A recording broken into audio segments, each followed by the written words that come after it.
This is the CBC Morning Report for today, Tuesday, June 20th. I'm Tishia Hines. In our main story at this time, one man is dead and another injured after a shooting incident in St. Philip last evening. Police were alerted by an anonymous caller of a number of gunshots being heard at nursery number 2 in 4 Road, St. Philip, around 23 minutes to 8. One man died at the scene. The other victim, a 26-year-old man, was taken to the hospital by private car. As investigations continue, police have appealed to anyone who may have witnessed or who has any knowledge of the incident to contact police emergency at 211 or Crime Stoppers at 1-800-8477. Well, the Barbados Meteorological Services continues its monitoring of Tropical Storm Brett, which formed in the Atlantic Ocean on Monday. The Met Service, in its latest weather information statement, says Brett remains a well-organized and compact tropical storm. At 5 a.m., the center of Tropical Storm Brett was located near 11.7 north, 44.7 west, or about 1,003 miles east of Barbados. Maximum sustained winds remain near 40 miles per hour. Brett is presently moving towards the west, or 280 degrees at 17 miles per hour. The official intensity forecast is called for steady intensification over the next few days, and Brett is likely to become a Category 1 hurricane or strong tropical storm by the time it reaches the northern windwards or leewards. On its current forecast track, the center of the system is indeed expected to pass 105 kilometers to the north of Barbados, which is further south than the last update sometime during Thursday night. And we most certainly will continue to update you throughout the morning right here on the Morning Report and into Morning Barbados. Well, the Barbados Union of Teachers wants to see a proper national security plan for schools across Barbados. First Vice President of the BUT, Julian Pierre, who is also chair of the Health and Safety Committee, says what is needed is an all-hands-on-board approach to deal with issues which arise. He joins us live for a look at what it will take to protect the children and teachers at the primary and secondary level. Good morning, Mr. Pierre. Thank you so much for joining us on this Tuesday. Good morning. How are you? Doing well, thanks. And I hope you're doing well also. Yes, I am. Thank you. All right. Now, we're on the heels of an incident being investigated at the Frederick Smith Secondary School, a series of school fights on the premises, threats to teachers, the absence of security officers. How do you propose that we handle this situation? Well, security has been an issue for the Barbados Union of Teachers for a number of years. As you know, we had the unfortunate incident in 2019 at the same Frederick Smith Secondary, where a student would have been killed during school time on the property.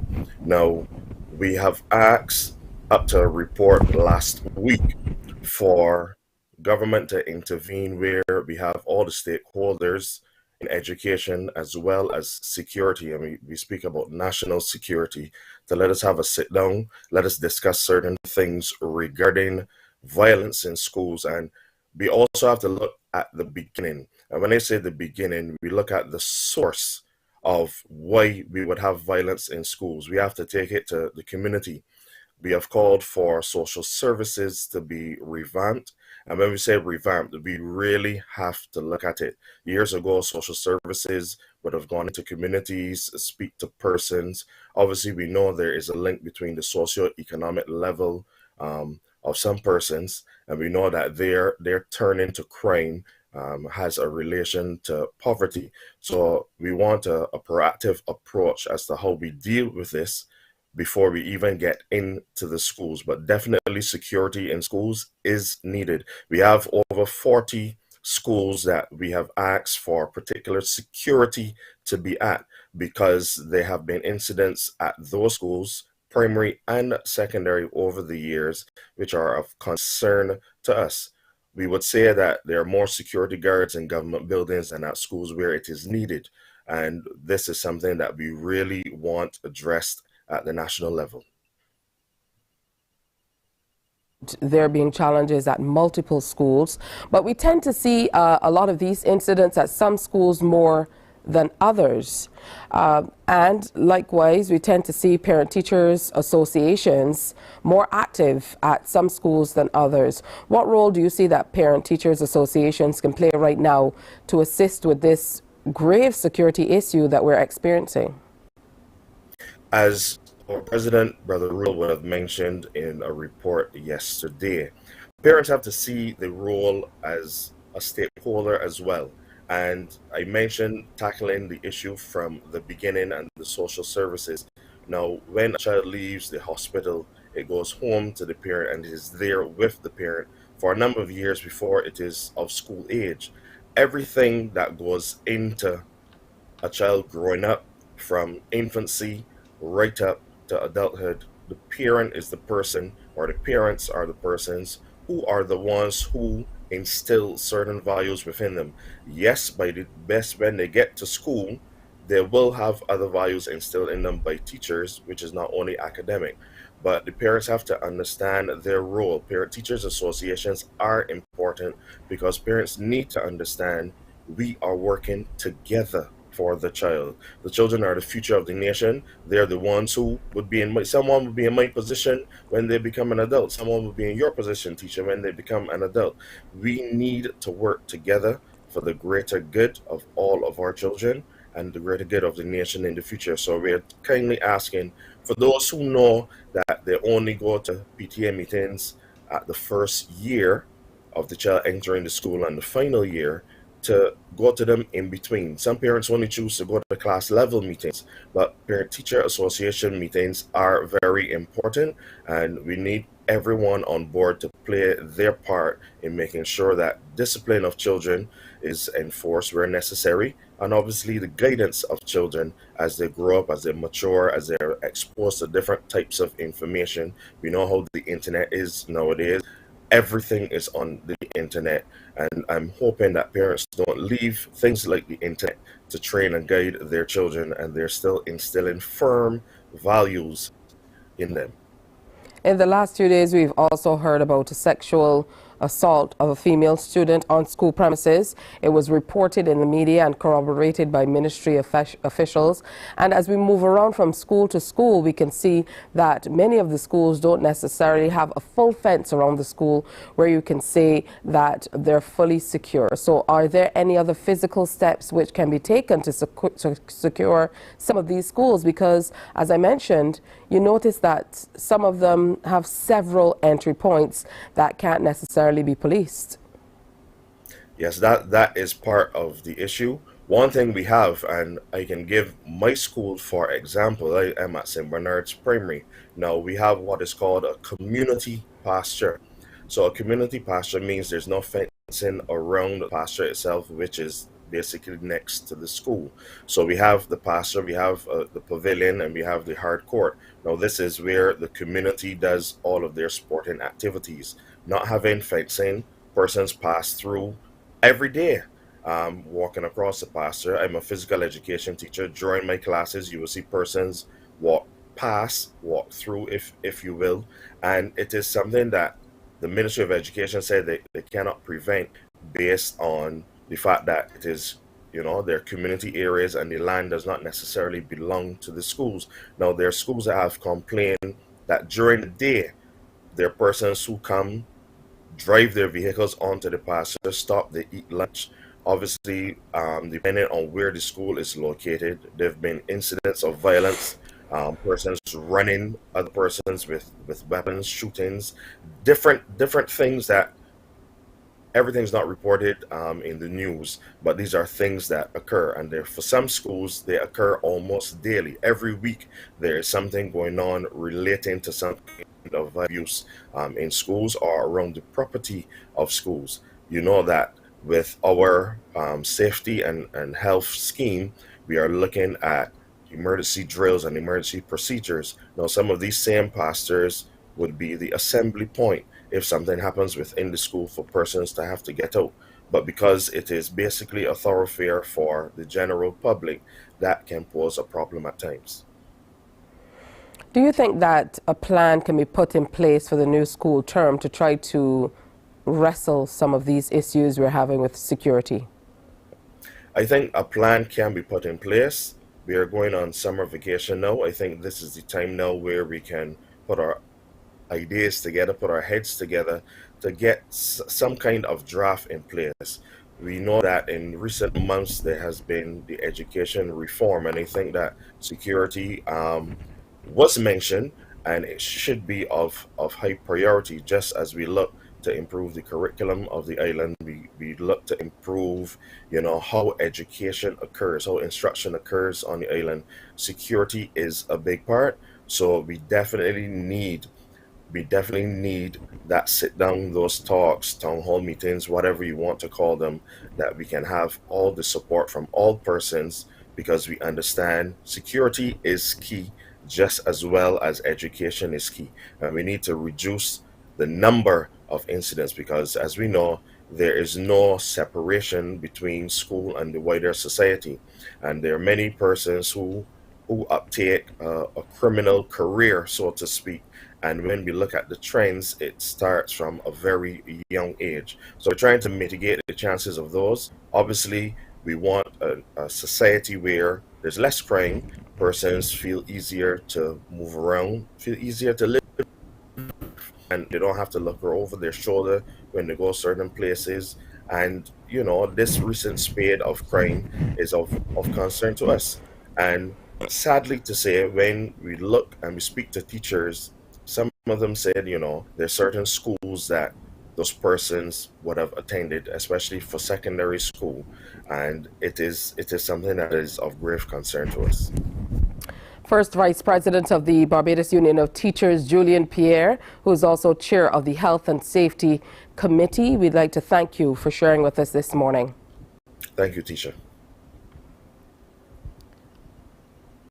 All right, thank you so much for your time. Much to ponder. Coming up on the CBC Morning Report, the UN falls short of their monetary aid request for Sudan's humanitarian crisis.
The United Nations says international donors have pledged nearly $1.5 billion in aid for the humanitarian crisis in Sudan and the neighboring countries hosting refugees fleeing from the fighting. The UN had called on countries in Europe and the Middle East to step up aid efforts in Sudan, where a conflict between rival military factions that erupted in mid-April has forced millions of people from their homes. The United Nations says $3 billion is needed this year for relief inside Sudan and for refugees fleeing the country. Some 2.2 million people have been displaced and more than 3,000 have been killed since fighting broke out in April between the Sudanese army and paramilitary rapid support forces. The scale and speed of Sudan's descent into death and destruction is unprecedented. Without strong international support, Sudan could quickly become a locus of lawlessness, radiating insecurity across the region. In little more than 2 months, 2 million people have been forced from their homes, seeking refuge in safer parts of Sudan or across borders. Close to 500,000 people have already crossed borders into neighboring countries. And I thank these countries for their hospitality and them to do everything possible to keep their borders open to people fleeing the fierce fighting in Sudan. Well, Qatar has pledged $50 million to the humanitarian effort in Sudan, and the foreign minister has called for an end to the fighting. There's no military solution for this conflict. The peaceful solution is the only solution for this conflict. In this respect, we call upon the parties to stop hostilities immediately and to put the aspirations of the Sudanese people in the forefront and to address the root causes of the conflict. Farhan Haq is the UN Secretary General's deputy spokesman. He says global attention needs to be on Sudan. There are so many different crises that different ones can take international attention away at any given point in time. Sudan has gone through so much suffering over the years, suffering during the breakup of South Sudan, during the crisis in Darfur, that many donors may be hesitant to provide it again. But the Sudanese people are worth it. They need our help. We're able to give them the help that they need if we have the right level of funding. And of course, we're also pleading with countries to use their influence to press both the Sudanese armed forces and the rapid support forces to have a lasting, durable ceasefire, because we need that, and the Sudanese people need us to be able to have access to them. We need to have an end to the looting of warehouses. And for that and other reasons, the fighting has to stop. Meanwhile, Chad's President Mohamed Idris Deby says his country is struggling to handle the influx of refugees from Sudan. I call on my brothers Al-Burhan and Hemeti to bring this war to an end, if not for the sake of God, for the sake of the Sudanese people. War brings nothing but destruction, and everyone is paying the price. So I call on them both to end this war. Well, China and the United States have agreed to push to stabilize relations to avoid veering into conflict, but did not announce any major breakthroughs during a visit by U.S. Secretary of State Antony Blinken to Beijing.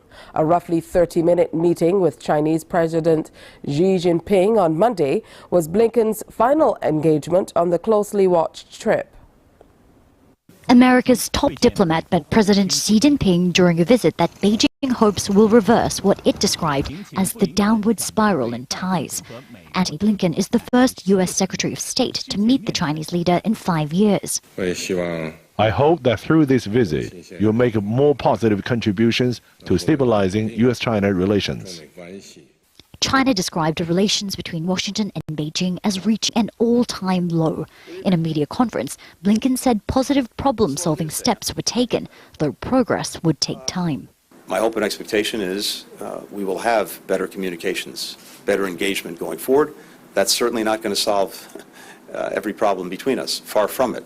But it is critical to doing what we both agree is necessary, and that is responsibly managing the relationship. Earlier, Blinken met top diplomat Wang Yi, who blamed tensions on wrong American perceptions of China and urged Washington to stop hyping what he called the China threat, to lift what Beijing describes as unilateral sanctions, and to respect China's claims to Taiwan. Blinken says there was no change to the U.S.'s One China policy, and it does not support the island's independence, though he raised concerns over provocative actions by the People's Liberation Army in the Taiwan Strait. On technology restrictions, Blinken defended controls as necessary for protecting national security and denied Chinese allegations that the U.S. is trying to contain China's growth. And regarding the Ukraine war, he welcomed Beijing's efforts to end the conflict and pointed to assurances it would not provide Moscow with lethal aid. China has, however, maintained its economic and diplomatic support of Russia. The tone from both Blinken and Beijing has been fairly positive, both sides straining to find common ground. However, few agreements were made, and one key disappointment was the failure to revive military communication. Lines cut when former U.S. House Speaker Nancy Pelosi visited Taiwan in August. But there were some wins. Plans for a working group to stem the tide of the highly addictive drug, fentanyl, as well as an increase in commercial flights and people-to-people exchanges. Some analysts say it's a starting point. The simple fact that two significant influential figures from both governments get together and have a marathon discussion of many, many hours is an achievement in and of itself. Dialogue, discussion, meetings, that's the important thing. Foreign Minister Qin Gang has agreed to a future visit to the U.S., and discussions are underway for Presidents Xi and Joe Biden to meet later this year. Coming up on today's presentation of Morning Barbados, the Barbados Trust Fund Limited will be in. We also continue our discussions during conversation on CARICOM. There's a segment called Pause of Health where we're telling you all about how you can better take care of the animals around us. And we're going to share more about the Barbados Day, Bajan Day Festival, and the Barbados Food and Run Festival that came off recently in Florida. Plus something religious that you definitely will want to know more about. That's all coming up on today's presentation of Morning Barbados. But next, more news, sports, and weather. Stay with us.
Prime Minister Mia Motley has put forward a proposal for financial support to connect the Caribbean to Africa via direct air travel. She's made the case in her call for the establishment of a Blue Ribbon Commission between the African Union and CARICOM during the 30th Afrexim Bank annual meetings held at Accra in Ghana.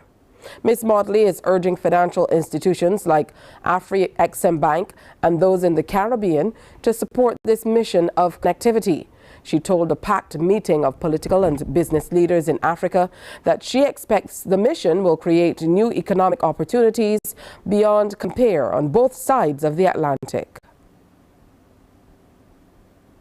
The Africa Exim Bank, the Africa Development Bank, the Caribbean Development Bank, the CARICOM Development Fund have a duty to work with us all to ensure that whatever is necessary to make both the financial and economic case of connectivity is put in place, because the next major step of cementing this relationship is not about leaders coming and mixing with other leaders, but it is about ordinary people moving in their own time and space to be able to make those friends, to make new family, and to make new business.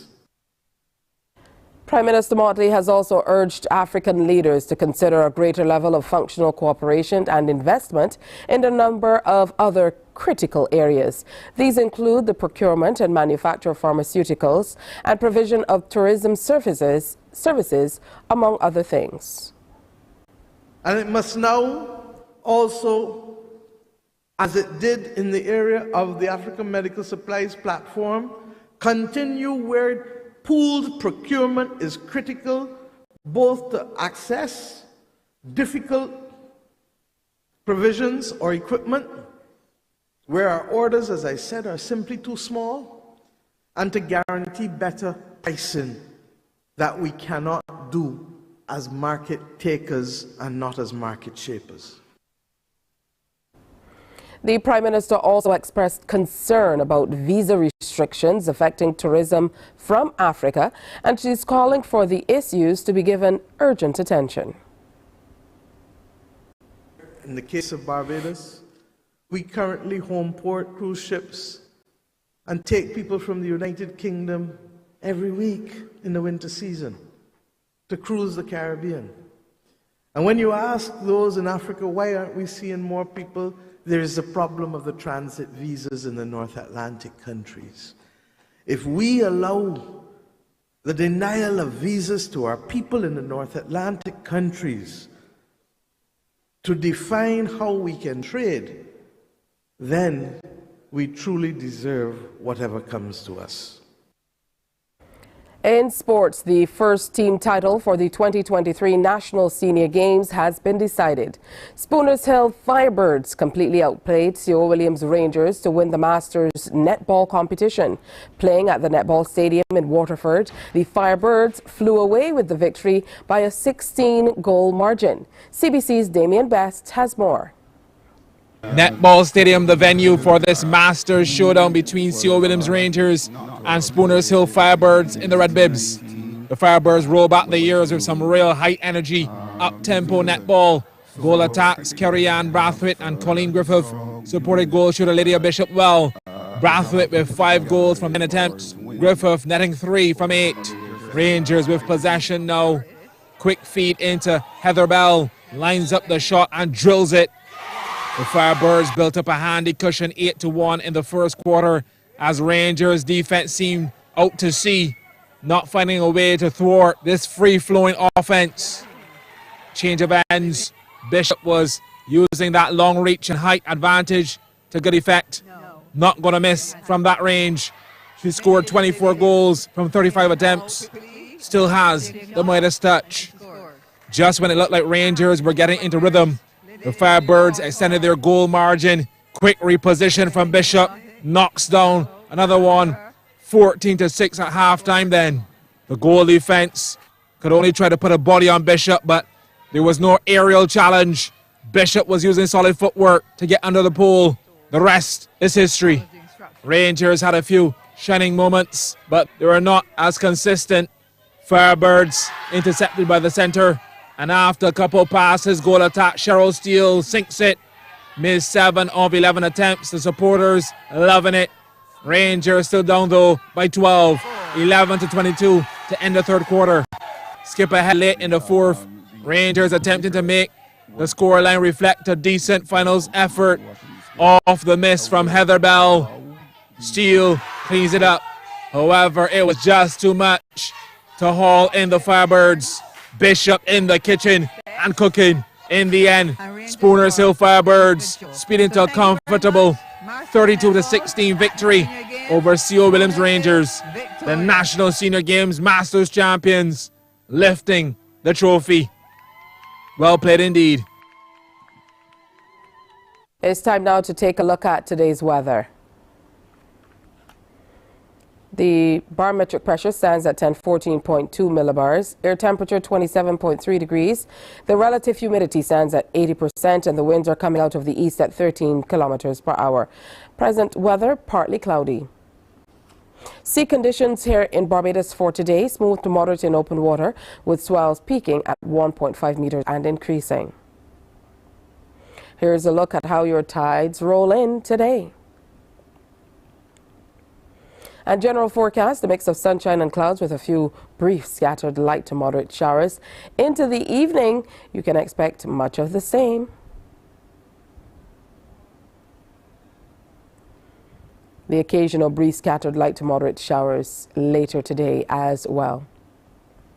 And that's today's morning report. Our next newscast is Newsday at 12 noon on TV8, followed by The World at 1 via our radio network of stations on Q 100.7 FM, 98.1 The One, and 94.7 FM.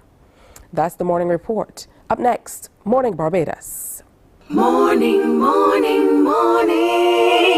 Good morning. Good morning to you. Wake up, wake up, wake up, wake up. Barbados, get up.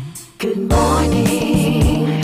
Good morning, Barbados. Good morning. Good morning to you. Good morning. Morning, morning, morning. Good morning to you. Good morning. Morning, Barbados. Good morning. Good morning to you. Good morning. Morning, Barbados. Good morning. Wake up, wake up, wake up. Morning to you. It's Tuesday, June 20th. Welcome to another presentation of Morning Barbados. I certainly hope as you move around today, you are sure to say that to your neighbors, to your friends, and of course to people you absolutely do not know, because that's the Bajan way. We call it speaking, especially for the little ones. Did you speak? Don't forget your manners. So remind them, because we have to instill these things in our little ones to ensure that we continue the Bajan legacy. All of these things are a part of our intangible heritage, and we most certainly have been talking a lot about that during the season of emancipation. Hey, I am Tisha Hines. I'll be here with you until 8 o'clock this morning, and we have lots to unpack. I hope you can stay with me. But if you can't, remember we're online, so you can follow us on YouTube, because we stream there every day. We know lots of people across the diaspora want to check in and see what's happening at home, get a glimpse of what's happening here in Barbados, see their friends and relatives, and of course from time to time they come on in and share with us as well. You can also follow us on Instagram at CBC News Barbados, or you can follow us on Facebook at CBC News as well. So let's get to exactly what you can expect on today's show. As usual, we'll be talking with Ambassador Comachon, Conversations on CARICOM. Today he has a wonderful book that we're going to be delving into, and he's brought along a guest. She will be joining us for that conversation, Dawn Paris, a Barbadian journalist and author, and she's written a book. We're going to share more about that with you. Very interesting book, has a workbook component, but it shares with young people in a very interesting way and easily understandable way how they can find out more about CARICOM, about the Caribbean and things of that nature. So we will be sharing that with you. Plus Barbados Trust Fund Limited, they will be coming through to talk more about a brand new partnership, something they're offering to small business people in conjunction with Equip for You. I don't know if you would have seen it in the news, but here's our opportunity to delve in a little bit more and put a little bit more meat on those bones so you know exactly how to operate if this suits you or someone you know, because we all know small business people and we should all be looking out for each other to see how we can help each other. Kirk Doughton, the Business Development Manager of Barbados Trust Loans Limited, is going to be in, as well as the CEO of Equip for You, Toby Johnson. They will be sharing with us as well. Also on today's show, the next chapter, we love books, so even though we're featuring one book, we're also going to be featuring another book in the next chapter. Hartley Holder, the author of Resurrection of Lazarus Henderson, it's a recently published third independent novel from this author, and he's a Barbadian student returning from 4 years of college in Canada. And, well, that's what the story is about. It's about a Barbadian student returning from 4 years of college in Canada and is removed from a plane in Miami and is charged. So it's pretty interesting, and Hartley is going to delve more into the book and tell us all about how he got into writing and share more about his writing journey with us. Plus, it's important for us to continue to take care of the animals in our lives and the ones around us as well. So Alison Cattle, who's an animal control officer, will be in, and she's going to be sharing with us about Pause for Health. Pause for Health. That's PAWS, people. But I couldn't help but to play on the pun. Now, we know that we really need to take care of the animals around us, so we most definitely will be talking about that. Action for Animals Barbados, in collaboration with Massey Trading and other stakeholders, are hosting the first Pause for Health, and we're going to tell you how you can become and why you can become, well, you should become involved in that. Plus, we're going to be sharing more about a Bajan Day Festival that happened recently under the auspices of the Barbadian contingent, who are there sharing all about Barbados in Florida. And the Barbados Food and Rum Festival is a nominee for a major award, and we're going to tell you how you can help them reach that milestone. All right, so we're going to start this morning, though, telling you about the 34th Holy Convocation. So joining us is Elder Horace Marcel, Jurisdictional Financial Chair, as well as Pastor Roosevelt Allen, Convocation Chair, Barbados First West Indies Jurisdiction. Supervisor Rosetta Allen, Jurisdictional Supervisor of Women, Barbados First West Indies Jurisdiction, Women's Department, and Pastor Glenn Jones, Next Level Ministry, Barbados. And they're here to tell us more about what is coming up. The theme is A Mission Made Possible. So good morning and welcome. Good morning. Good morning. All right, good to have you all with us on this beautiful Tuesday morning. I'm going to start with you, Elder Horace Marcel, only because there's financial behind your name. Okay. All right, so just, lay everything out for us and start by telling us the reason why you're moving in this particular direction. I know that you are fanning out, so to speak, in different places and sharing the word of God. So our goal here in Barbados is to come alongside the pastors here on the island who are doing an amazing work for the Lord. And so our goal here is to partner with those pastors and with the work that they're doing in their communities, and just to continue to spread the work of God, spread the love of God, and allow people to know in a great way what the Lord has for them, how God can be a blessing in their lives. And so we're here for a partnership and just make an amazing difference in the lives of the Barbadians, and also in the lives of those from the U.S. who've come on board with us. We have 52 delegates here this year, and we're excited about what we have in store for you.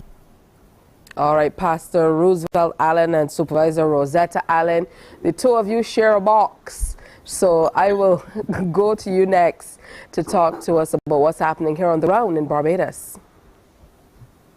Well, we're excited and we thank you for having us. We have a lot going on while we're here. We will be actively engaged in community outreach. We begin on this evening by having our graduation of our Bible Institute, which is we're very excited about. We are a part of history because this was the first time that a foreign jurisdiction will have a graduation ceremony of those students who have successfully completed the coursework in the Institute.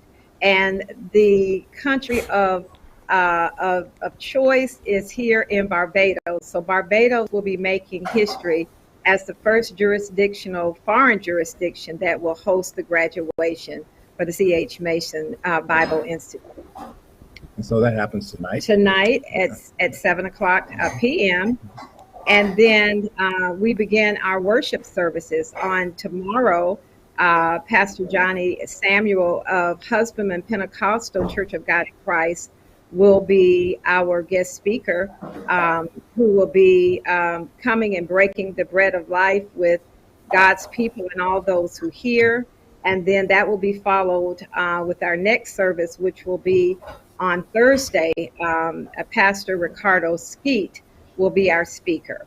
Both of those churches are here in Barbados. And those services will be at the Hilton at 7 p.m. So again, graduation tonight, 7, the services Wednesday and Thursday at the Hilton at 7 p.m. And then on Friday at 7 p.m. we'll be at the Lord Erskine Convention Center where Supervisor Rosetta Allen will speak and address us. And then on that Sunday at the Convention Center at 9 a.m., we go old school and do Sunday school. And then at 10 a.m., we'll come together. We will hear an official message from Bishop Mosley. As Elder Marcel has said, we're just here to show love and partner with the ministries here on the island.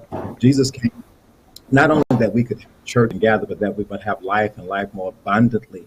So we're looking to bless the community. So there's a wonderful community event. Yes, there is. Tisha, we are so excited. This will be the continuance of a outreach program that was initiated on last year, Impact 2020.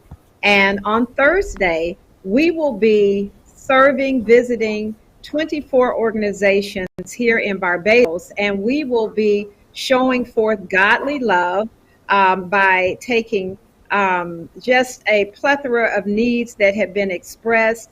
We will be visiting schools, we'll be visiting the MS Center, we'll be visiting hospital units. We will be going across the island, all of the parishes, to service the needs of God's people who are working to serve the needs of God's people here on the island of Barbados. So we're extremely excited about that this year, Gad. All right, you certainly are bringing some excitement to it. I want to bring Pastor Glenn Jones in because I see that he's down there lonely at the bottom of the screen, and he wants to add to what we're talking about as well. It's a great pleasure actually to be a part of the great team of the Church of God in Christ. We joined them a couple of years ago, and it was very effective in helping us along the road. Amen. Actually, they are so important in our life as a ministry here in Barbados that 2 years ago in 2021, we lost our church building, we lost our home to fire. We lost everything as a family. The only thing that was left of my possession was a pair of clothes that I had on that morning. And these people came aboard and helped us to rebuild the church, rebuild my life actually physically, help us with the home. And so it's a great thing to be a part of the next level Church of God in Christ. And I see this as a great vehicle also to propagate the gospel across Barbados, what they are doing at this present moment. And I'm very excited to be a part of this team. Amen. I can see that, when you got friends and your friends, these are people that we will consider to be friends, not just great friends, but great brothers and sisters. Amen. They are being a tremendous support. The tears of tears, and my wife and my 2 daughters and grandson, tears. The pain of experiencing such a loss.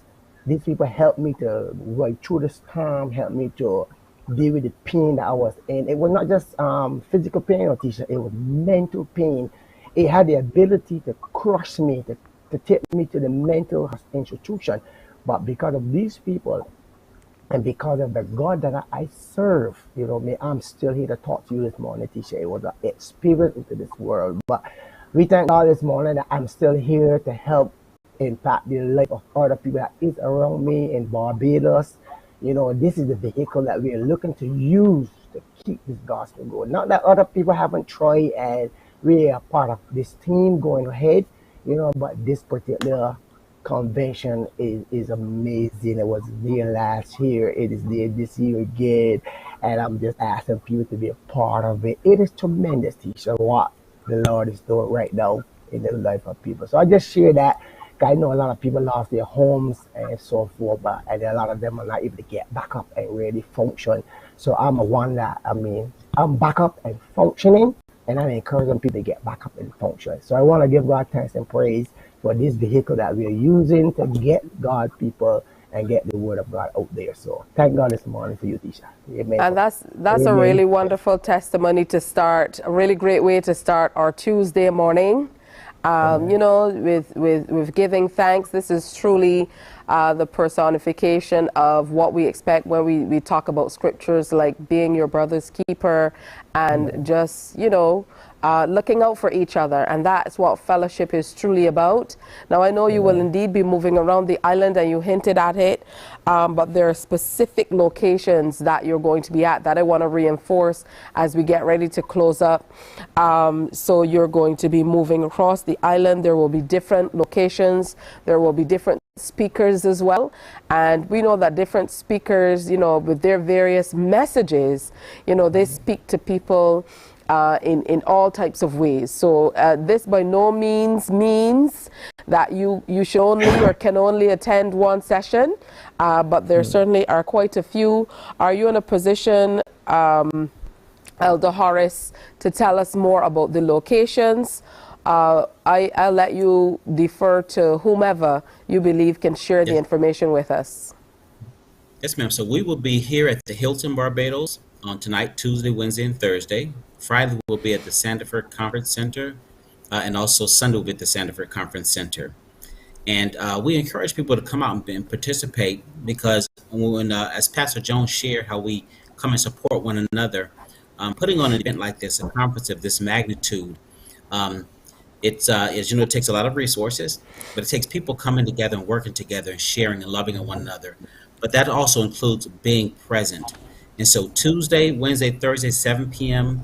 at the Hilton here in Barbados, Friday and Sunday at the Sandiford Conference Center, 7 p.m. on Friday, 9 a.m. for Sunday school on Sunday.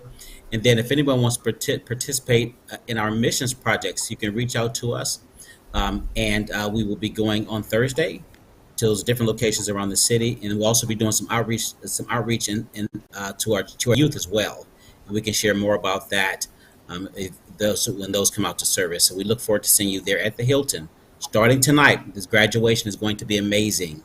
And the services Wednesday, Thursday, Friday, and Sunday are going to be just phenomenal services you don't want to miss as we share the Word of God. God has allowed us to travel all around the world. We've been on 5 continents in over 16 countries. And so God has really been a blessing to us. And now here he has us here with Barbados as our new home, and we're just excited. All right, I can feel the excitement coming through the screen, and I want to thank you. The time is already gone. We know how it goes. You know, you go to church, and before you know it, it's the end of the sermon. You know, but what they came and put 4 pastors here on the screen with me this morning. We would never have enough time. Amen. All right. So there's also a youth outing on Saturday, June 24th. The location will be announced, and they're going to share more information. Like he told you, Tuesday, the speakers, Dr. David Jackson. Wednesday, Pastor Johnny Samuels. On Thursday, Pastor Six. And then on Friday, Mother Rosetta Allen, you'll get to speak with her more, Supervisor of Women, Barbados First Jurisdiction, and Bishop Mosley will be on Sunday 25th. I hope that you guys check in with us and let us know how things are going so we can continue to share throughout the week. But I want to thank you for making time to come on this morning. And most certainly, Pastor Glenn, bless us with your testimony and share the excitement of what is to come in the coming days. Thank you for having us, teacher. God bless you. We appreciate you. All the best on this presentation that's coming up. So you should make some time to go out. I remember my early days. We used to have a lot of revivals going around the country, and it really made a difference. Maybe that's what we need to do. Hear more from the church.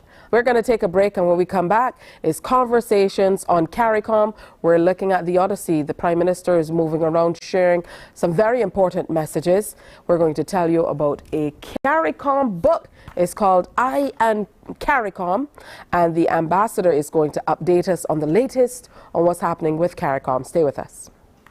Morning, morning, morning. Good morning. Good morning to you.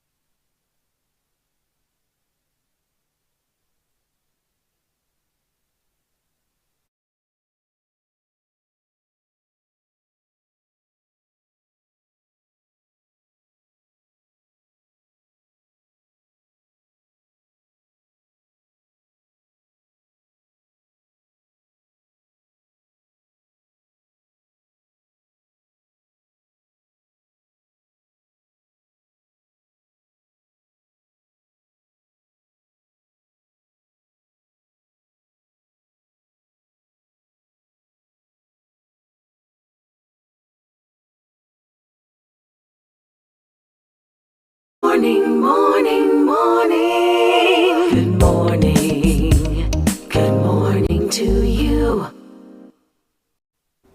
Hey, just about 10 minutes to go before the 7 o'clock hour. If you're supposed to be there at 7 o'clock and you're just leaving the house, I know sometimes there are things happening. And usually when it's raining outside, it's a little more difficult to leave the house. For me, this morning, I got out of bed maybe half hour later than I usually wake up. And I was like, come on, what's happened? But it was raining outside. That happens sometimes. I guess the body relaxes more. For people who know, somebody call, right? Tell me what happens. All right, it's time now for conversations on CARICOM. So let me go right ahead and welcome Ambassador David Commichon. Always great to see you on Tuesday mornings. And I understand I missed you narrowly yesterday, so I'm very disappointed about that, but happy to see you again this morning. And I know we have lots to update, so we're going to be moving pretty quickly in what we're hoping to share this time around. I think it's time for an entire program with you with these updates. We can talk about it behind the scenes, but it has to happen. Let's work on that for the maybe for 2024. All plant right. the seed now. So we're starting with a discussion about the PM. We saw her this morning in the news addressing a massive audience in Ghana, but that's only one leg of a tour, really, so to speak, that she is on. Let's talk about that. Well, she's really on an international odyssey that will take her right around the world and back to the Caribbean for the CARICOM's 50th anniversary Heads of Government Conference in Trinidad, starting on the 3rd of July. But over the 2-week period leading up to that, she's been to the UK. There she is at Buckingham Palace, the Windrush event. In the UK, she spoke to all of the UK's ambassadors. There she is, all of the UK's ambassadors and high commissioners. She went to Geneva, where she engaged with the World Trade Organization.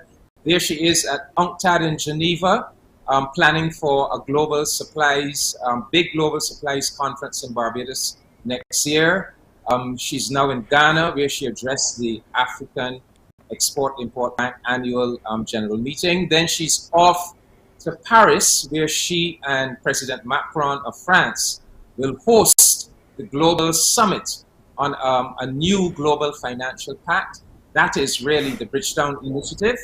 Then she's off to China, taking the good news of the Bridgetown Initiative and other developmental issues with her before making her way back to the Caribbean and the 50th anniversary Heads of Government Conference. So our Prime Minister is doing a tremendous job. She's out there pushing the Bridgetown Initiative and other related developmental issues for us. And while she was away doing her thing, we were doing our thing here in Barbados as well.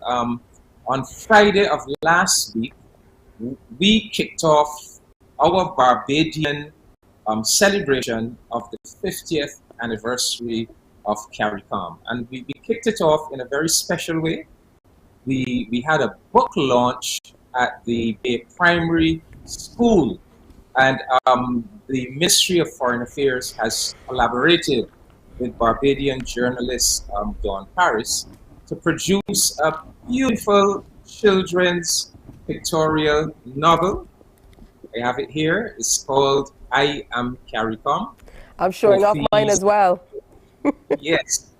Kofi's journey, and Dawn is supposed to be on with us this morning. I understand she was having some technical problems. I hope she can join us, because we really wanted Dawn to speak about the novel and what inspired her to reach out to the Ministry of Foreign Affairs with this idea, which we readily embraced. And her novel is generating some excitement, not only locally, but across CARICOM. I'm already receiving requests from my fellow CARICOM ambassadors for copies of the novel that they can share in their countries. But just to say that, I must tell you, Ambassador, I am so impressed with the book, with the writing, with the illustrations. It truly is, you know, a quick read for the little ones and easy for them to understand. And most importantly, the shades within the pages absolutely look like people that we know. Even the landscapes was expressed in the book. And I was really looking forward to talking to Dawn. We went to college and university together, and I've not seen Dawn in quite some time, but it truly is a beautiful book. So even if we don't get her on this morning, as time moves by, we most certainly will make sure that we get her on Morning Barbados to talk more about this important and very incredible book that she's produced. Congratulations to Dawn. I think, Tisha, you might have some photographs of the actual launch ceremony. Well, that's yes, this is at the Bay Primary. This is Mr. Salas Hamilton of the CARICOM Secretariat. He spoke at the ceremony. This is me with students of Bay Primary and their principal, Miss Heather Harris. And in the background, Mr. Adamson from the National Library Service. It was a wonderful, we made donations, of course, of several copies of the book to the students at Bay Primary. This is Shakim Howell. He's one of our two CARICOM youth ambassadors, Barbados' CARICOM youth ambassadors. So he played a very important part in the ceremony. This, of course, is me addressing the students about CARICOM. And I must tell you, the students at the primary were really on the ball. They could teach me a few things about CARICOM. And here is Dawn, the author. Dawn is to my left, Dawn Paris. And the young lady at the other extremity is Natalie Jackson. She is actually the graphic artist that did the beautiful illustrations to be found in the book, and that's Mr. Adamson from the National Library Service. So we had a grand time. We did a little quiz, a CARICOM quiz with the children. We posed questions to them, and they answered every single question about CARICOM. And ironically, that's how the book starts. The book starts with a young man being anxious about having entered a competition, and he's anxious about winning, the possibilities of what he could get based on what he knew about it. So it's all about Kofi's CARICOM journey. Again, I don't think you're going to be able to print enough copies of this book to be able to satisfy the need. Yeah, Kofi wins this essay competition, and his prize is a trip all across the Caribbean. So he goes to Antigua, St. Lucia, Belize, Trinidad and Tobago. He's traveling all over the Caribbean, and he's having his little adventures in every territory. And it's really a wonderful learning tool. And although it's a children's book, adults can read it and enjoy it as well. And I think what I'm going to do, I'm going to make a limited number of copies available at the reception desk at the Ministry of Foreign Affairs, in case anyone is sufficiently motivated to come and ask for a copy. But the Ministry of Foreign Affairs, we're going to take this. We're going to make this book part of our I Am CARICOM public educational series. We are going to be all across the schools in Barbados. In fact, we are going to be celebrating CARICOM's 50th anniversary for a whole year. We are kicking off the celebration now, but the celebration will really last into 2024. And this is just one part of the celebration. We have asked government agencies, including CBC, to be part of the year-long celebration. And I must say, Tisha, that the very first government agency to respond positively was the Caribbean Broadcasting Corporation. And CBC is going to be doing a number of things to celebrate the 50th anniversary. They're going to be featuring outstanding speeches by CARICOM ministers. They're also going to be doing short documentaries on CARICOM citizens who made their home in Barbados and who have made outstanding contributions to our country.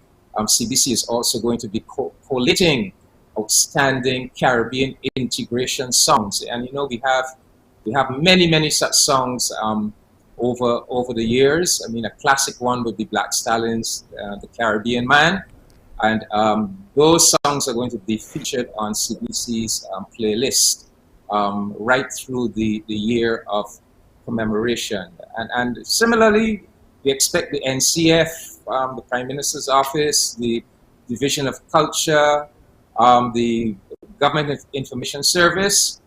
We are going to have a really solid 50th anniversary commemoration in Barbados, and we are going to be adding to what the CARICOM Secretariat is going to be doing for the entire region. The Secretariat also, they have their own regional commemorative program. So in the months ahead, Barbadians can expect to see many activities celebrating this wonderful CARICOM milestone.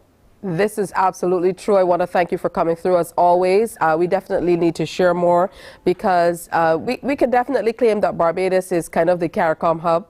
You know, based on the institutions that are based here. I know there will be a series coming up on CARICOM 50, a series of broadcasts as well, which will be, I think, anchored by Julian Rogers. I'll be a part of that as well.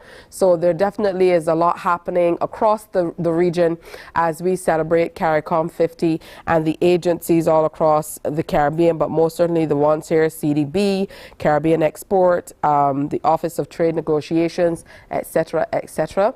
So we definitely look for, maybe we'll have to move up that program sooner than you thought, Ambassador, but I know that you're ready for any challenge. So when I call, just be sure to answer. Thank you again for coming through. Not a problem, Tisha. I'm like a good Boy Scout, always ready. All right, thank you. Always great to hear from the ambassador on what's happening. And with CARICOM 50, we definitely need to kind of hone in on what's happening across the region. Half century. So it's next level stuff now. We have to go in another direction or continue that upward trajectory to ensure that we truly are making the best of CARICOM. It's already moved on to 3 minutes after 7 o'clock. We're going to update you on the news. Morning, morning, morning. Good morning. Good morning to you.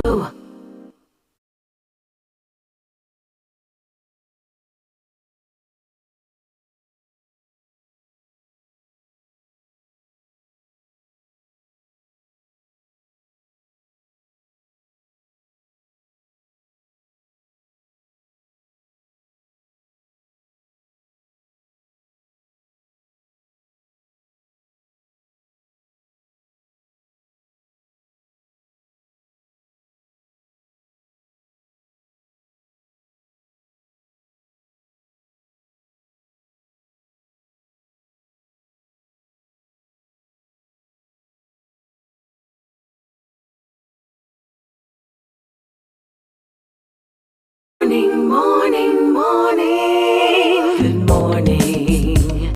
Good morning to you.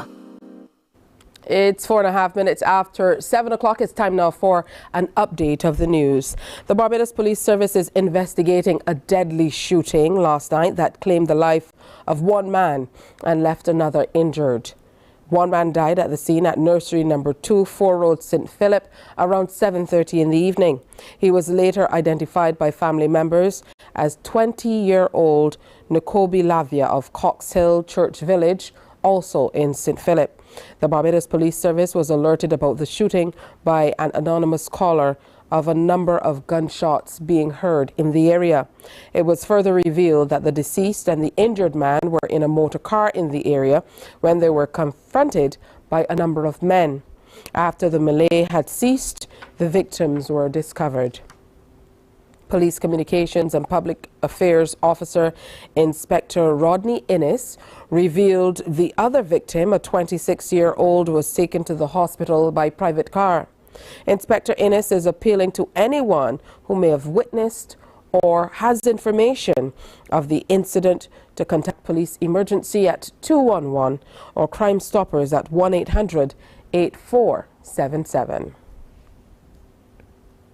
The Barbados Meteorological Service continues its monitoring of Tropical Storm Brett, which formed in the Atlantic Ocean on Monday.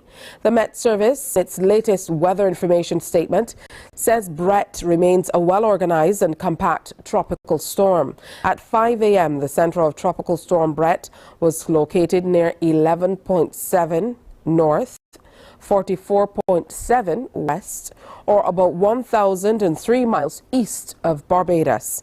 Maximum sustained winds remain near 40 miles per hour. Brett is presently moving towards the west, or 280 degrees at 17 miles per hour. There are no watches or warnings in effect for Barbados. The official intensity forecast is calling for steady intensification over the next few days, and Brett is likely to become a Category 1 hurricane or strong tropical storm by the time it reaches the northern windwards or leewards. On its current forecast track, the center of the system is expected to pass 105 kilometers to the north of Barbados, which is further south than the last update, which will come sometime during Thursday evening. We most certainly will stay on top of that for you right here on CBC as we continue to track what is happening with that storm. Now, Prime Minister Mia Amor-Motley has put forward a proposal for financial support to connect the Caribbean to Africa via direct air travel. She's made the case in her call for the establishment of a Blue Ribbon Commission between the African Union and CARICOM during the 30th Frexim Bank annual meetings held in Accra in Ghana. Ms. Motley is urging financial institutions like the bank and those in the Caribbean to support this mission of connectivity. She told a packed meeting of political and business leaders in Africa that she expects the mission will create new economic opportunities beyond compare on both sides of the Atlantic. The Africa Exim Bank, the Africa Development Bank, the Caribbean Development Bank, the CARICOM Development Fund have a duty to work with us all to ensure that whatever is necessary to make both the financial and economic case of connectivity is put in place, because the next major step of cementing this relationship is not about leaders coming and mixing with other leaders, but it is about ordinary people moving in their own time and space to be able to make those friends, to make new family, and to make new business. Prime Minister Motley has also urged African leaders to consider a greater level of functional cooperation and investment in a number of other critical areas. These include the procurement and manufacture of pharmaceuticals and provision of tourism services, among others. And it must now also, as it did in the area of the African Medical Supplies Platform, continue where pooled procurement is critical, both to access difficult provisions or equipment, where our orders, as I said, are simply too small, and to guarantee better pricing that we cannot do as market takers and not as market shapers. The Prime Minister also expressed concern about visa restrictions affecting tourism from Africa, and she's calling for the issues to be given urgent attention. In the case of Barbados, we currently home port cruise ships and take people from the United Kingdom every week in the winter season to cruise the Caribbean. And when you ask those in Africa, why aren't we seeing more people? There is a problem of the transit visas in the North Atlantic countries. If we allow the denial of visas to our people in North Atlantic countries to define how we can trade, then we truly deserve whatever comes to us. Well, the Prime Minister's comments come as the Afreximbank prepares to launch its regional headquarters here in Barbados next month, and also as the CARICOM Development Fund is now a shareholder in the African financial institution. Ms. Maudsley's visit to Accra forms part of a 2-week overseas mission where she has been also pushing the Bridgetown Initiative and promoting a better deal for small island developing states like Barbados in responding to issues of climate change. She's also to pay an official visit to China, and the trip winds down in Paris, where she's expected to address a major climate conference. And that's our update of news. You can, of course, expect more news coming your way here on TV8 at 12 noon, or tune into our radio services, Q100.7 FM, 94.7 FM and 98.1 The One for the CBC News World at 1. Morning Barbados continues after this. Stay with us. Morning, morning, morning. Good morning. Good morning to you.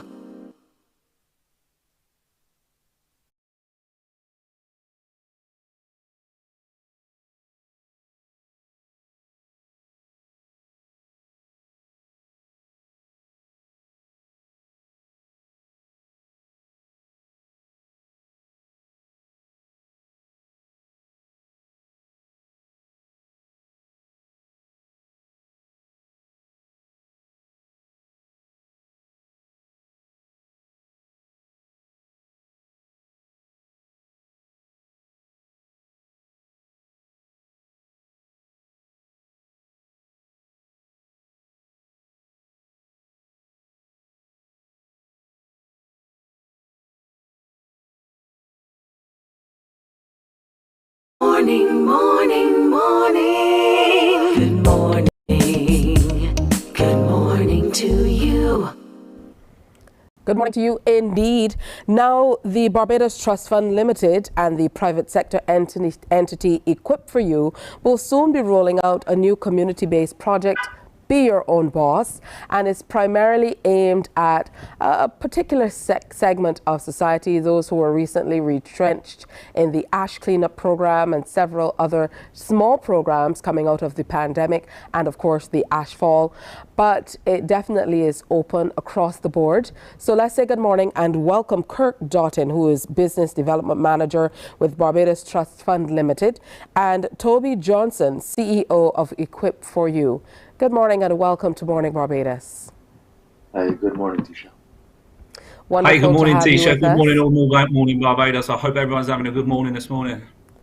We absolutely are. And when we hear about programs like these, through the roof, it makes our day even better. So let me start with you, Kirk. I know that Barbados Trust Fund Limited continues to spearhead programs meant to help maintain and build the interest in small and medium-sized enterprises in Barbados. And this particular program is one which goes in that very vein as well, where you're offering people an opportunity, as the name suggests, to be their own boss. So tell us more. Yes, this is one of our new programs, and we are very thankful for Toby and his team for Equip for You for approaching us. And as you mentioned earlier, it's one of those programs which we're catering to those persons who are recently retrenched, as well as the general society who may want to go into a business doing landscaping, general maintenance, or valet services. And in addition to some of the other products that Toby is going to offer in the program. And these persons were recently retrenched, and the team at the BTFL, led by our general manager, indicated that we needed to do something for these persons to get them back into the economic system, whereas they can earn a living for themselves. So we jumped on board when Toby approached us for this program, because it falls in line with what we do in terms of fostering entrepreneurship and getting the persons into business. So this is a great program that we're offering now, and we launched it on Saturday at Leicester One along with Equip for You, whereas we had a good turnout from a number of persons from varying parishes throughout the island. And we started the training yesterday evening at the Leicester-born School there, as we have persons from St. Thomas, St. Andrew, and as far as St. Michael. So you can say that the program was launched on Saturday, and it's actively going on there as we are doing the training in entrepreneurial management techniques at Leicester-born. Oh, that is absolutely wonderful, and I can see why there is so much interest already in the program. Now, for you, Mr. Johnson, we know that this is obviously a part of your corporate civic duty, but it is nothing that is incumbent upon your business. So talk to me about your involvement and what really pushed you to the point to get involved at this level. Yeah, I think with regards to the products that we sell, we supply sort of these packages year round, and one of the issues that sort of came up was the finance for the individuals. So that's why we partnered with the Barbados Trust Fund, because they offer great finance terms and they back it up with some of the top tier training courses. All right, that's absolutely wonderful. Now, I know in addition to that, entrepreneurial management techniques and all of the other areas that you will be covering in the training that you are kind of meting out, Mr. Doughton. Additionally, the project is aimed at equipping employees who want to create auto valet, landscaping, and other people in other sectors. So all of these people who came out, the level of interest that you've been seeing, what particular areas are they interested in or would like to be able to move into? Well, from Saturday's interaction and from yesterday's interaction during the orientation, person mainly entering to landscaping, general maintenance. Even had a couple persons who are interested in all three areas, but I told them at the end of the program, they should be able to identify one, and then as they actually build up the business, because I mean, in these times you really can't put all, as people would say, put all the eggs in one basket. Or we normally tell them, well, develop one business, and as the need approaches doing your necessary research, then you can actually branch up into another area. So there's a good enthusiasm towards the project at this point in time. All right, now, Mr. Johnson, you mentioned briefly that your business offers kind of these packages for small business people, but the challenge usually is in financing, being able to get it. Delve a little deeper. Tell us about these products we're talking about that are available. So if there are any other people out there who are thinking, they might be thinking about what they want to do, and sometimes just hearing what is on offer based on what they know they want to do, it kind of makes it more clear in their minds where they want to go with their entrepreneurial drive. Yeah, sure. So at Equip for You, we've created special product packages with some of the world's largest cleaning, agricultural, construction, landscaping manufacturers. They're tailored to the required industry sectors. Included in the packages, you will receive special savings, free product bundles, in-store and online training, as well as complete after-sales support. Some of the packages, as Mr. Doughton mentioned, we have packages with car valet, landscaping, woodwork, metalwork, construction, agriculture. That's just to name a few. We're adding packages all the time, but we've got a key 8 packages set up right now for the members of the public to get stuck in and start earning some money.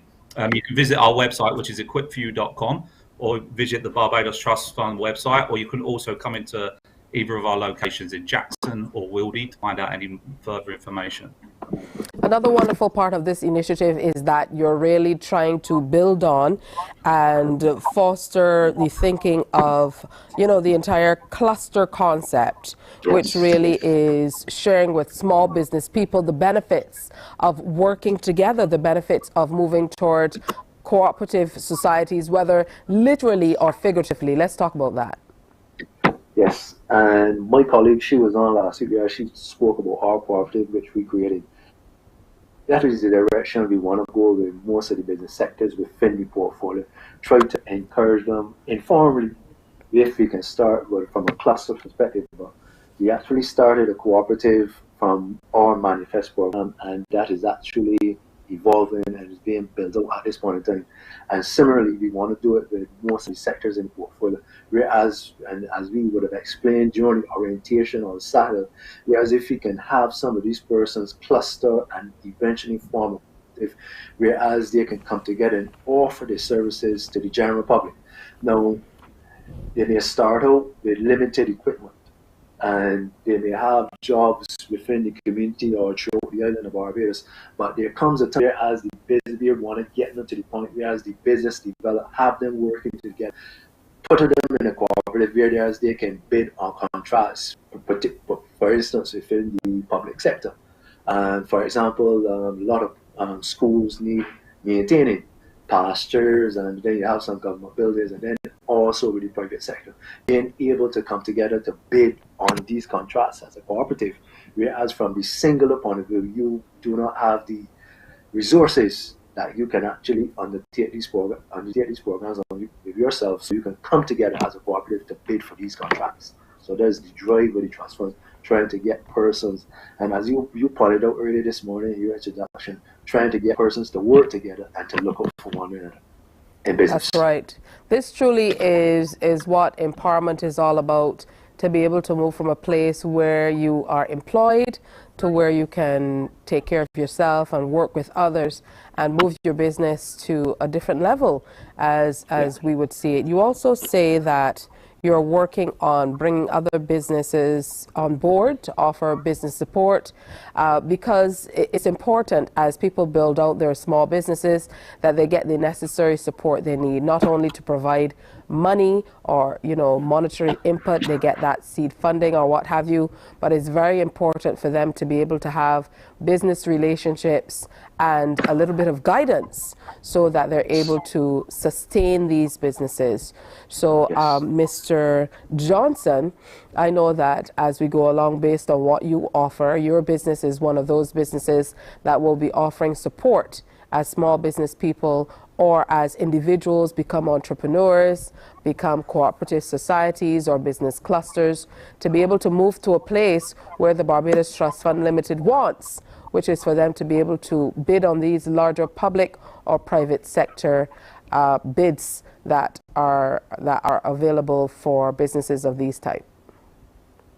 Yeah, 100%. We're here to help anyone that needs it. I think with partnerships is like any collaboration is key to scaling your business.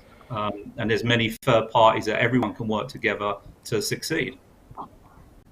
And from our standpoint, I think this is an absolute golden opportunity for anyone out there that's looking for an opportunity to get your product placement, product packages, financing, all with all your different training packages. This is an absolute goldmine to get anyone out there really started on earning their own income. Yeah, I absolutely love the idea, Mr. Doughton, of moving forward with, and this is the second time we've talked about it. I think we started talking about the idea of clustering businesses and cooperative societies last week when another member of your team was on. But this is definitely the way we need to move forward, because the majority of even local businesses, and we're talking about the larger ones now that are successful, they work together to be able to, bid on these projects. They work together to move into different areas of business and things of this nature. It's only sometimes small businesses where people are a little reluctant. So all of this support that you're going to be offering, and I know there are many agencies that fall in this area that can lend support. Talk to me about how you're going to be lending support as they go on to, again, like I said, ensure sustainability. Well, and you mentioned a good word is sustainability, in that we want these businesses to be long-term.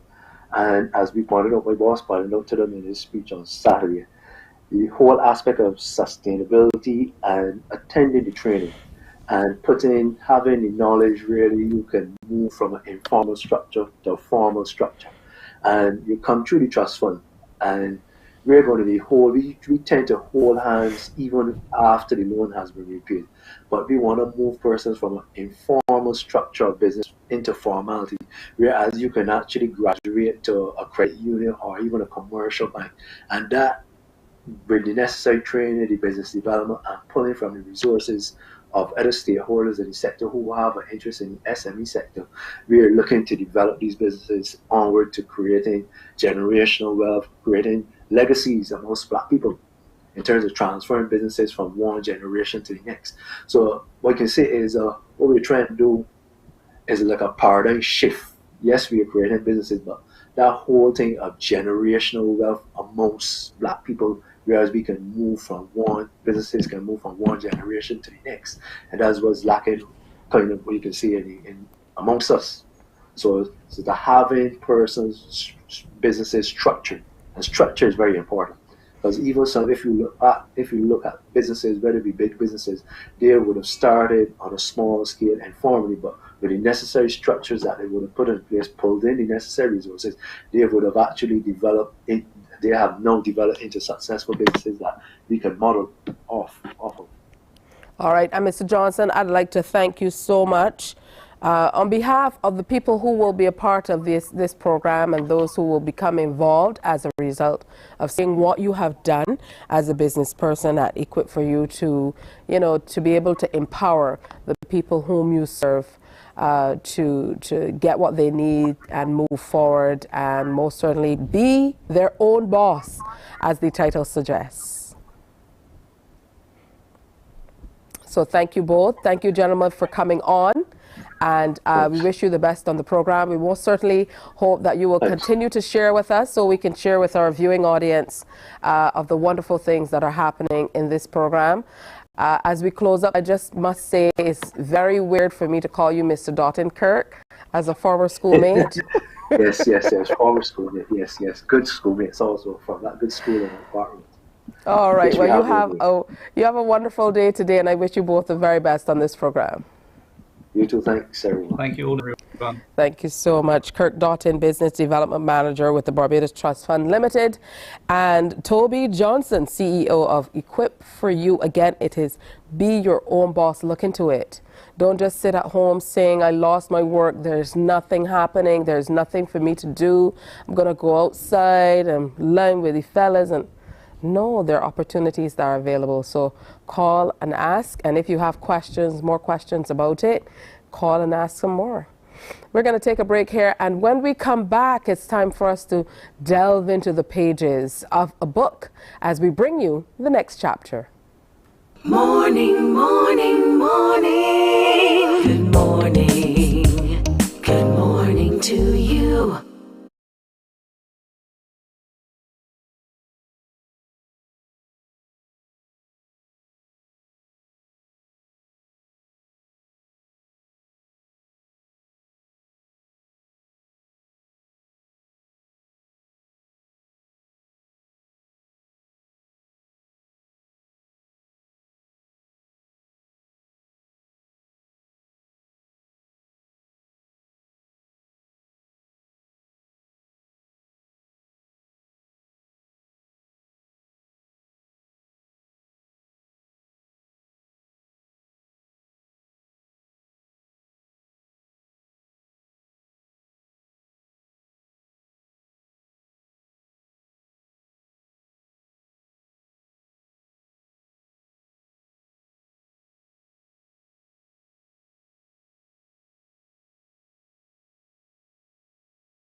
Today's featured book is definitely a page turner, and you will have no trouble moving through the chapters. Let's welcome Hartley Holder, who's an author and just presented his third independent novel. It's called Resurrection of Lazarus Henderson. Good morning and welcome.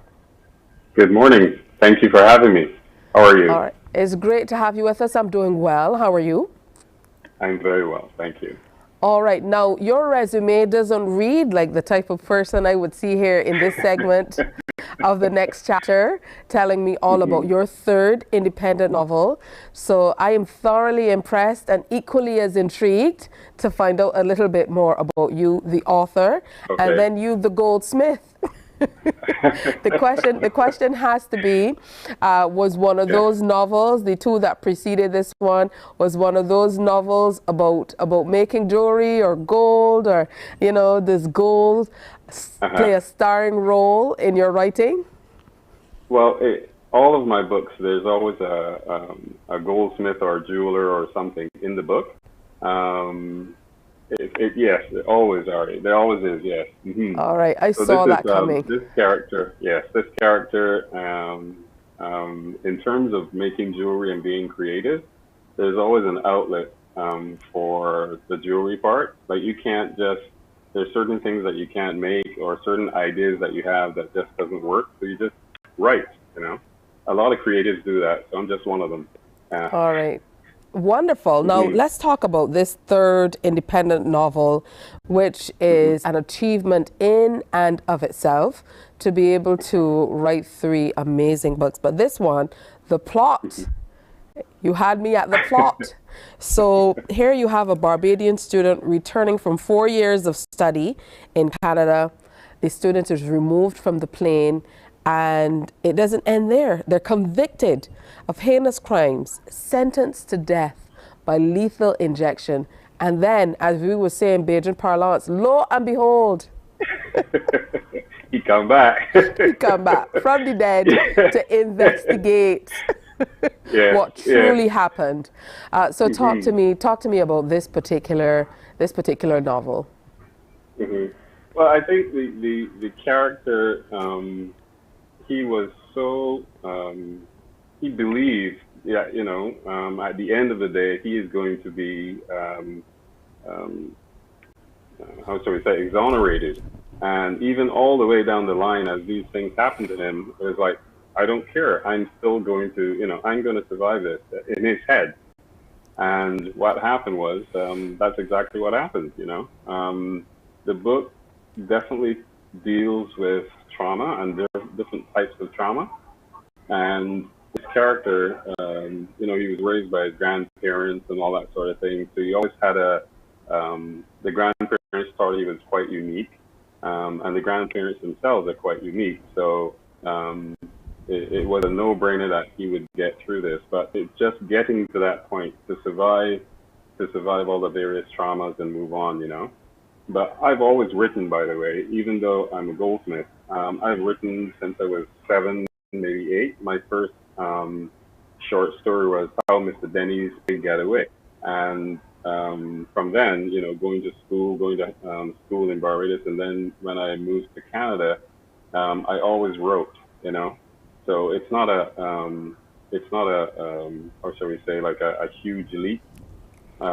Because creativity goes from one span or one spectrum to the other, So that's what happened, yeah. This is absolutely true, and there may be some people who would disagree with me on this, but I think through the years, Barbadian and most certainly Caribbean culture, the way how we were raised by our parents, didn't necessarily lend to children being as creative as they could be. So you were dissuaded from daydreaming and telling stories. So when you saw children telling tall tales or sharing stories about Mr. Denny's pig or whatever the story was, parents would say, "Don't tell lies." Say that, yes, exactly, and that in itself sort of stifles creativity. I grew up with some kids who they would take a piece of material or whatever and turn it into a lock. or they would make radios and all that sort of thing, and the radios would actually work by taking apart little pieces. So I came from an environment where they had a lot of kids who were creative, but we were all told the same thing, especially in Barbados. It's like, no, you can't do that. You need to get a job. You need to get a real job. You need to provide for yourself and your family and all that kind of stuff, And this writing is the same thing. There are a lot of kids out there now who are extremely creative. And the fact that they have an iPhone or a phone, they can actually write now that the way I couldn't write, because I had to write with a pencil, and then I had a steno pad and all that kind of stuff, and then transfer it to a computer. So it's easier now to write. But yeah, this character has gone through so many, how shall we say, so many chapters in such a very young life. It was surprising that he actually got through it. And the thing is about writing, I wrote the characters. So this is the character. This is Lazarus Henderson. And once you put a character down on paper, and a lot of people sometimes would try to alter the character, but the character is already set. So everything that it's like a ripple in a pond. You throw a coin in a pond and it ripples out. So if he's the focus, then everything just starts from there. You can't change it, And then with book writing, I thought, okay, I'm just going to write one book, and that's it. I get it out of my system, and I'm going to go back to making jewelry and stuff. But you're sitting making a piece of jewelry, and you have these words coming to your head, and you can't get them out of your head. And the more you try to get them out of your head, it's like you're going crazy. So you might as well write, So talk to me, Hartley, about the process for you. You mentioned that you are doing your main business, which is jewelry making, and then these characters or stories come to you. So talk to me about the process. What does it take for you to be able, because I know you still write. You're not like these young people you talked about with the iPhone. I know I certainly see my daughter these days, she's using the computer for dictation, so she hardly even physically writes anything. But your process, how unique is it to how the outcome of your story in terms of how these stories come to you, how you mark them down as you go on, and then get to the place where you say, okay, this is a complete product, this is finished, this is the end for now, here it is. Right. Well, I grew up apart in Canada. I remember this, a very famous Canadian writer said to me, I said to her once, one of these days I can write a book, and I'm just waiting for the right idea, And then she looked at me and said, then you'll never write. She goes, if I had waited until I had the best idea to write a book, I would still be waiting. She says, you just have to put the stuff on paper, type it, whatever it is that you do, and go from there. So I started, after the first book, I transitioned to the computer, because if you write on pencil on a steno pad and you do back and back, you rub off the pencil, right? And then you don't know what's going on. So then I started, and I realized that actually with the computer, you can really write and go back and read it and change. So for me, sometimes if you hear a word, or you'll hear two people in conversation, like for me, I used to come back to Barbados and just take the bus and go all the way through the country and sit in a rum shop, wait for the bus to come back. And you hear older people talk or young people talk about stories. And I got lots of those stories that I haven't even started yet about. And that's what happens to me. Like something would come up, and then I would hear, oh yeah, what about Bergadam Borhog or Earthman or something? And that triggers actually a story, or a smell, or a calypso music, or Gabby said something the other day, or all those things, and they're in my head, and I'm needing to put them down on paper, but time. So how important? Really, sorry, continue. Play out your thought. Yeah. So the process really is there is no hard set rule. I just I get an idea. It might be a name of something, or it could be like something from something from the newspaper or something, and that triggers it. I've always been like that, so that's my way of doing it. Some people have a lot of trauma, and that's how they get rid of it, is as opposed to striking out and going and burn down somebody's house or whatever it is. You can just write. And then the weird thing is when you come back to that information, you look at it, then you realize, oh gosh, maybe I could just change this around or something. You know what I mean? It's multidimensional in a lot of ways. Now, Hartley, you started by saying that this character came to you, and Yes. for me, in examining the book, even just the plot, the first thing that strikes me is the name of the character, if only because, if we go back to who Lazarus was in the Bible, it's representative of the most dramatic, if not the most dramatic miracle that Jesus performed, which is a true test of faith and just believing in the impossible. And here you have this character in the book who comes back from the dead. Yes. His name is Lazarus, to investigate. So, I can only discern that this is purposeful, even in the naming of the characters. It is, yeah. Because it strikes something that that this guy Lazarus there's something special about him. And there's something special about this character. Falling into a person, falling into a situation and dealt with it. But he has such a strong belief. And as you mentioned, the grandparents gave him a particular type of belief that we Beijing take for granted. Barbados is a very mystical place, although a lot of people don't want to believe that, And sometimes we see things or we hear things or whatever, and it's not always about religion, but you just know that if you think something happened or you heard something or you feel something. So as creatives, we are more sensitive to these different situations. And how do we deal with it? Well, we better write something down because we'll go a little off, if we don't. All right, I want to thank you so much, Hartley Holder, and I would imagine that we can find your book wherever books are found. On Amazon, and also I'm looking at the various bookstores now. I'm going to start the process of seeing how they would look at this book. So I thank you very much, very, very much for having me on the show. Thanks. All right, I thoroughly enjoyed today's presentation of the next chapter with author Hartley Holder. Have a great day. Thanks again. Bye-bye.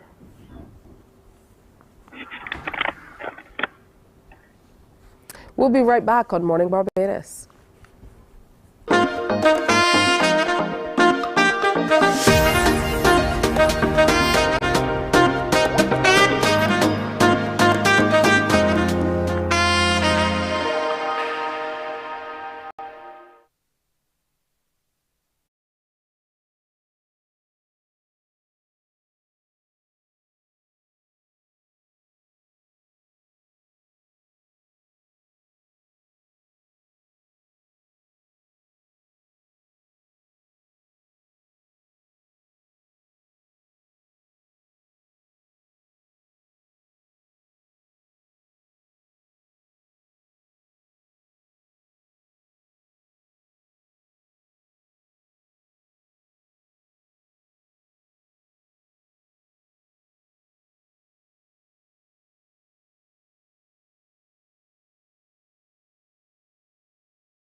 Morning, morning, morning. Good morning.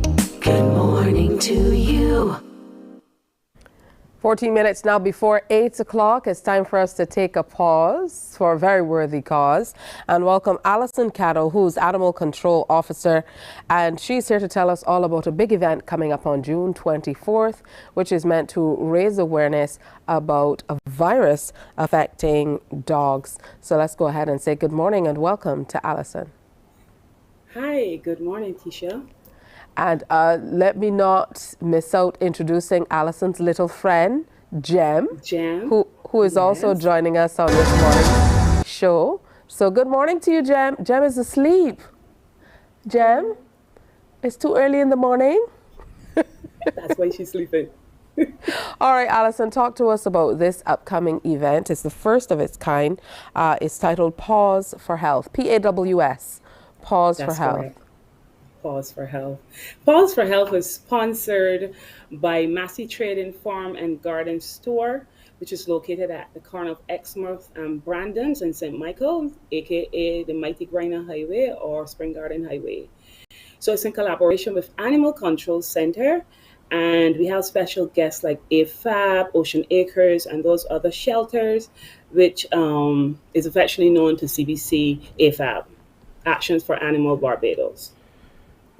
All right, so let's talk about this virus that's affecting dogs. It's a deadly virus, and this event really is meant to raise awareness about it. Yes, that would be the parvovirus. The vet is not here. She'd be more aptly able to speak to it, but I will try. And it's the parvovirus, so it primarily affects dogs. It spreads through the infection of the stool, and the respiratory secretions such as the saliva, the sputum, and the nasal mucus and stuff like that affects the dog's bite that way, and it's highly contagious and it's very deadly. The dogs can die. So when you see that dogs are quiet, they're vomiting, they're stooling blood, watery stool, that type of thing, then you know you have a problem and you should really get it to the vet in a very, very quick time. Now, this must be seriously affecting dogs in Barbados, that we are putting on an event to actually raise awareness about it. So, talk to us about the importance then of this event and why we should become involved. Right. So the importance of the event, as I said before, Massey is going to be giving free parvo shots to all puppies 6 months and over. I stand to be corrected on that because, as I said, that was the vet forte. But all puppies, you can bring puppies and have them freely checked and vetted, and therefore you can have normally 3 shots. So you'll get your first shot, and then after that you'll get your ticket so you can know to come back to the vet to have the follow-up 2 other shots.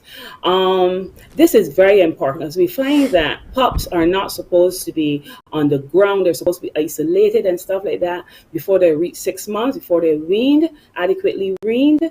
So therefore, it's important not to have your dogs with the other bigger dogs and all touch up in hands and stuff like that.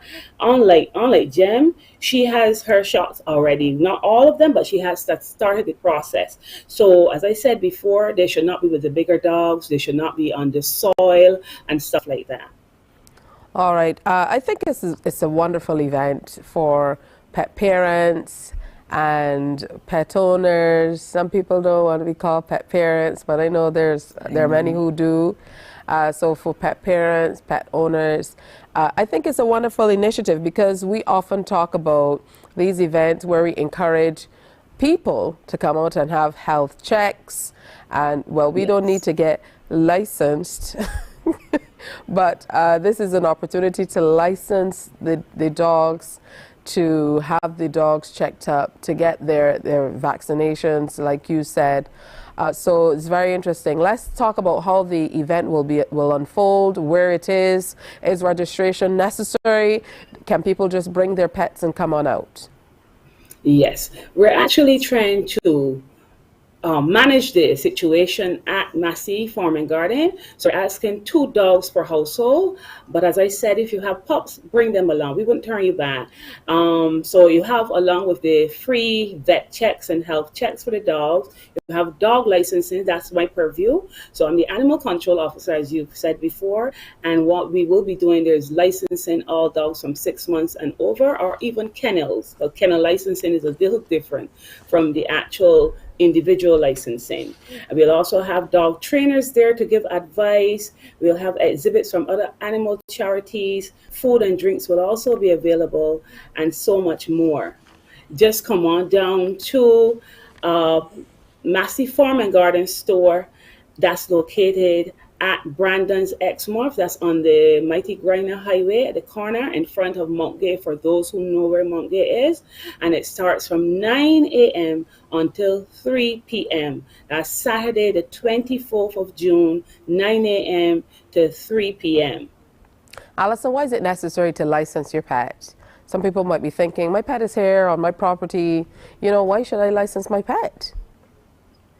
Well, some benefits of licensing would be that it's a requirement from the law. So the law states that you must have your dog, your puppy, licensed from 6 months and over with the Animal Control Center. We're only the reputable body that has a database for licensing of all dogs on the island. And along with that, it allows for legal proof of ownership if your dog should get lost. You have that silver tag on. It has a number. And for those who may not be scared of dogs but knows that I have a tag and can hold it for you, then we would know then who actually the dog belongs to. It also facilitates the easy reuniting of pets with owners if the dog is lost via, as I said before, the identification number that is on that medallion that you are given to place on the collar. It encourages spaying and neutering of dogs. That's what we do. Preventing overpopulation and excessive euthanasia of animals, because obviously, Tisha, there are so many stray dogs that we are called for every day. We have a plethora of calls coming through on our 4 lines, and we have a stray running around here, we have a pit bull there, and so we bring in, like, on average 25 dogs, and we are not the shelter. So the other shelters, you can imagine, are overloaded at this time and overburdened. So that's why we want to also encourage spaying and neutering of these pets so that you don't have unwanted puppies. You should be able to manage. You should be a well given pet owner whereby manages your dog. If it's in heat, you should know when it's in heat. But if you know you cannot handle puppies and you're not in a financial position to afford dogs and puppies, then take it to the vet and have it spayed or neutered. It doesn't detach from the dog. Actually, it increases its longevity of health. Licensing also, as to answer your question that you asked previously, distinguishes between stray dogs and strained dogs. Now, stray dogs will be those ones that don't have owners, but strained dogs could be like yours or mine who got away and is strained, can't find its way back. And lastly, animal control personnel will also be better able to regulate the canine activity that is going on out there. All right, wonderful. What time does this event get started on the 24th? The 9 a.m. to 3 p.m. Okay. I want to thank you so much, Alison Cannell, Animal Control Officer. It was wonderful to have you on the program, but don't get jealous. Me and the crew, we enjoyed having Jem even more, even though Jem didn't say, "Good morning, Barbados." Hey, Jem. Hey, Jem. Hi. Yeah, Jem is not having it. I know. All right, you have a great day, and I wish you the very best on that event. Sure, look forward to seeing the whole of Barbados there.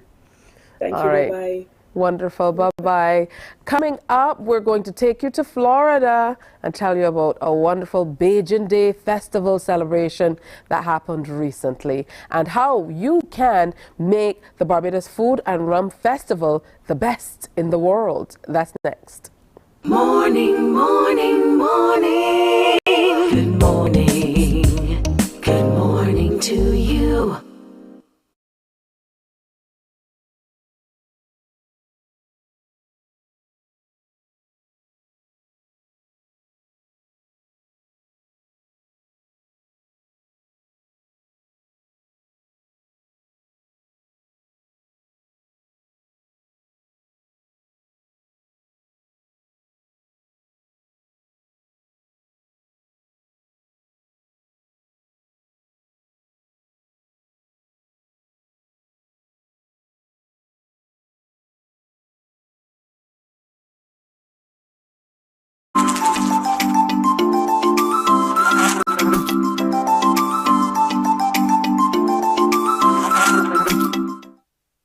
All right, time for a little bit of social media buzz. So I was buzzing around the internet as I often do yesterday. Sometimes I get on Instagram and I'm forever scrolling, and then I'm on TikTok. It's crazy.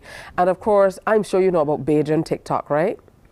Craziness right now going around. There's this video to the Morning Barbados theme, the latest one. I don't know if you've seen it with all the Beijing characters, and Pearson Boyne has made it in. Pearson Boy, you've made it. Yeah, I don't think we can share that video though. I don't know, but for those of you who know, you know. But I also saw that the Miami office of the Barbados, you know, we have ambassadors in different places, and the Miami office, they had a Beijing Day festival. I've been to the New York one. I've never been to the one in Miami, but they had a wonderful day. Hundreds of Barbadians and people from around the world joined the Beijing Day celebration at Oswald Park in Fort Lauderdale in Florida. Among those attending the festival was from left to right, former Barbadian CNN and Al Jazeera photojournalist Rudolph Marshall. And then that's Consul General of Barbados, Rudy Grant, Barbadian IT specialist Peter Bryant, and former CBC TV 8 broadcast technician Tony Doughty. That's them. They're at the celebration. So it really was a wonderful day, and I know Barbadians love these days because they get to come out, showcase Barbadian foods and products, and it's a great opportunity for Barbadian businesses to go and showcase what they're doing as well, and of course an opportunity to see what is happening in our various offices across the world, and really come out and show Barbadian pride. Now, speaking of Barbadian pride, I also came across the fact that the Barbados Food and Rum Festival is nominated by the World Culinary Awards for the Caribbean's Best Culinary Festival 2023. We have to make this happen. So voting closes on the 30th of June, and your vote can help us to win. Note I said us. So to vote, go to worldculinaryawards.com, sign up, log in to vote, and of course we want you to spread the word as well and let everyone know about our amazing Bajan chefs and mixologists. We are going to share the link. As you can see, that is the website there where you can sign up and vote for Barbados. We absolutely want to make sure that we are noted as the Caribbean's best culinary festival for 2023. So, you know, that's a little buzz about what's happening and how you can get involved. I know we truly are proud of the Barbados Food and Rum Festival, and this is how you can show your support to that festival and the good folks at the BTMI and all of their partners who help to make it possible. All right, so that's it for today's show. Make sure you vote and be a part of that. Tomorrow on Morning Barbados, we're talking HR with the Human Resources Management Association of Barbados, as we often do on Wednesdays. And tomorrow is no different. Very interesting topic as we continue to look at the world of work and how it's changing. St. Leonard's 100 Boys Choir, they have a concert coming up. We definitely need to support our boys in more ways than one, but we'll tell you how you can support these young men. Battered, bruised, not broken, a ladies' buffet brunch. We'll tell you about why you need to be involved with that. So that's today's presentation. Certainly hope you enjoyed it. Reach out to us at Morning Barbados at cbc.bb. Remember today as you move about to wear your smiles. Have a great day and be sure to come on back tomorrow. Have a great one on behalf of the entire crew. Bye-bye. Wake up, wake up, wake up, wake up. Barbados, get up. Good morning.